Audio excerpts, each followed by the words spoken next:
How to download your approved pickup license.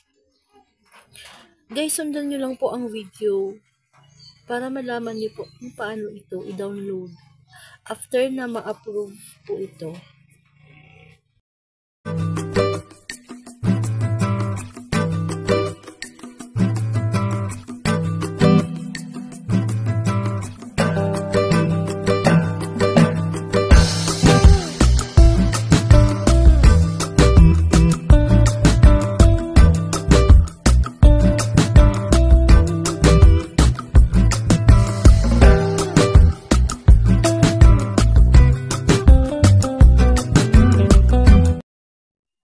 So, nandito na po tayo sa video, guys. So, punta lang po tayo sa ating browser, Google browser. Ayan. So, dito, i-type nyo lang po yung pickup portal or pickup.gov.ph. Ayan. Piliin nyo lang yung pickup portal. Click nyo lang yan. And then, mapupunta po kayo dito sa may pickup.gov.ph.com pickup.gov.ph.com. So, ayan, nandito. Mag-login po kayo dito, guys, gamit yung inyong username and password. Kailangan po nating mag-login. So, ayan, nakapasok po tayo sa kanilang website. So, dito sa taas, piliin nyo po itong license or regular license. Click nyo lang yan, guys, regular license, and then renewal. Click nyo lang renewal.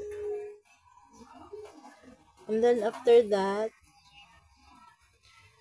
dito sa baba, piliin nyo lang po itong approve. Yung may nakalagay, guys, na approve. Balik tayo sa taas. Wala dito sa baba, guys. So, balik tayo sa taas dito. Yung may nakalagay na approve. Yan. 2023, 2024. Tapos, approve. Yan. Click nyo yan, guys. So napupunta tayo dito, guys.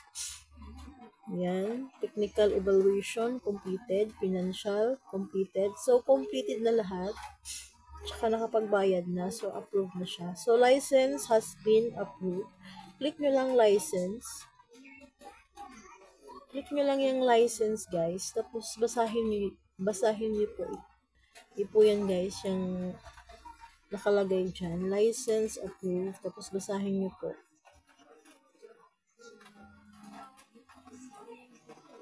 Yan. And then, after nyo pong basahin yung lahat, guys, click nyo lang I agree. Click nyo lang yung I agree. Yan, I agree. And then, charan! Charan-dan-dan. Yan na, guys.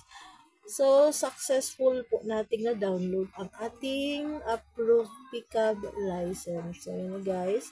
Pwede po natin yan i-print. I-print po natin yun, guys. So, yan na. Approved na yung ating pickup license. Yan. So, that's all for today's video, guys. Thanks for watching. Please remember to subscribe, like, and share.